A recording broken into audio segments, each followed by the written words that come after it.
जी जी जी बताएं। जी मैम बताइए क्या। देखिए जी, आज जो जस्टिस एजाज इसाक साहब ने अपनी कंटेम्प्ट इनिशिएट की थी, आज उसकी बाकायदा समाअत हुई और वो इनिशिएट हो गया। एजी साहब ने हस्ब रिवायत दोबारा से लिंगर ऑन करने के लिए और गलत फैक्ट्स अदालत को मिसगाइड करने की भरपूर कोशिश की, लेकिन उनका जो है सारे हरबे शायद पूरे नहीं हुए और कंटेम्प्ट इनिशिएट हो गई है।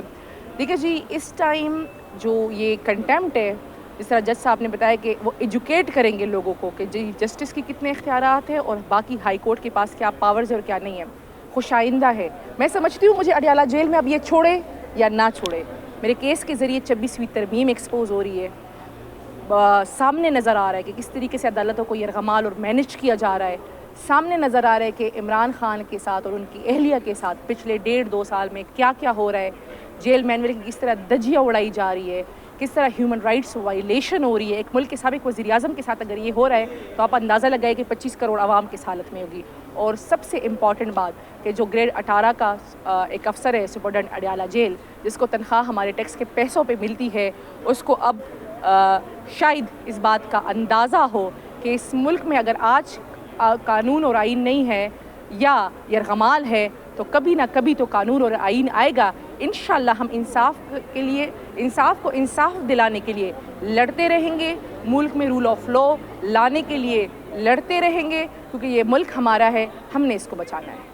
बहुत शुक्रिया। जो सवाल उठाए हैं मोअज़्ज़ज़ जज ने कि ये कैसे एक केस दूसरे जज लार्जर बेंच को ट्रांसफ़र हो सकता है, क्या एक अदालत ये चीफ जस्टिस कायम मकाम के माथे थे, तो मुख्तलिफ उनका मैं मज़ीद शर्मिंदा नहीं करना चाहता, उस पर आप क्या। देखिए जी, जज साहब ने एक बड़े अच्छे कमेंट्स किए उसमें। उन्होंने ये बात भी की कि ये जो केस होगा ये जनरल पब्लिक की अवेयरनेस के लिए भी होना चाहिए। हर कोई आए और देखे कि क्या पावर्स है, क्या चीफ जस्टिस ऐसे कर सकता है कि नहीं कर सकता, हाई कोर्ट के क्या पावर्स है, एक जज की कुर्सी पे बैठा हुआ मुंसिफ उसके पास कितने पावर्स हैं। किसी भी बंदे को, चाहे वो बिलियनियर हो या चाहे वो एक गरीब आदमी हो, इंसाफ उसको दिया जाए।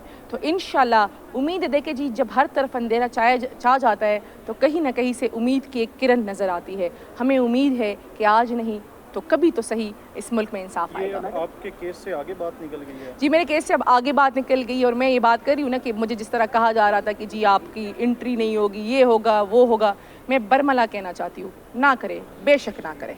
हम लड़ते रहेंगे, पीछे नहीं हटेंगे और इंशाल्लाह 26वीं तरमीम, ये जो सिस्टम है, ये जो हो रहा है, ये जो आवाम जिस तकलीफ़ में है, एक साबिक़ वज़ीर आज़म के साथ जो हो रहा है, उनकी अहलिया के साथ जो हो रहा है, इसको एक्सपोज करते रहेंगे। इमरान खान या बुशरा बीबी को पता है इस हवाले से? देखिए जी, उनको लिमिटेड टाइम दिया जाता है 20 मिनट्स का भी। जैसे आज अदालत में भी बताया गया कि कमीशन को नहीं मिलने दिया गया, तो नियाज़ुल्लाह खान नियाज़ी साहब आए। जिस तरह एजी ने उनके बारे में झूठ बोला तो वो हमने उनको बुलाया और वो जल्दी आए और उन्होंने अदालत को बताया है कि खान साहब ने कहा है कि इन्होंने कमीशन को मुझसे मिलने नहीं दिया और उल्टा कमीशन को कहा गया कि खान साहब एक्सरसाइज करें, तो खान साहब हंसे कि ये कितना झूठ बोलते हैं। तो अब अंदाज़ा लगाएं कि इस केस को ख़त्म करने के लिए रियासत, स्टेट में कहूँगी, या ये हुकूमत या मरियम नवाज़ की एक जेल का ग्रेड 18 का सुपरडेंट कितनी कोशिशों में है। मैडम, इस सवाल का क्या बना जो बार बार अदालत में किया जा रहा था कि क्या मिसाल हो सकता है? उसका जज ने बहुत अच्छे से जवाब दिया। जज साहब ने खुद ही कहा कि चले नहीं होती, आप कमीशन को लेके जाते, कमीशन से कहते कि जी खान साहब कमीशन को 1 मिनट का टाइम देते, उसको 1 मिनट के लिए मिलाते, 30 सेकंड के लिए मिलाते। इस सवाल के जवाब में सिर्फ हाँ या नहीं में तो 30 सेकंड लगते ना, तो मिला देते। अच्छा, पहले आपने मिशाल को नहीं मिलाया, मिशाल को वो कह देते कि आप हमारी वकील नहीं है तो ये नहीं जाती, या आप कमीशन को कह देते। क्या बातें करते हैं। देखिए जी, इस टाइम ये समझते हैं कि आंखें बंद करें और हम आवाम को ट्रक की बत्ती के पीछे चलाएं। ये इनकी भूल है।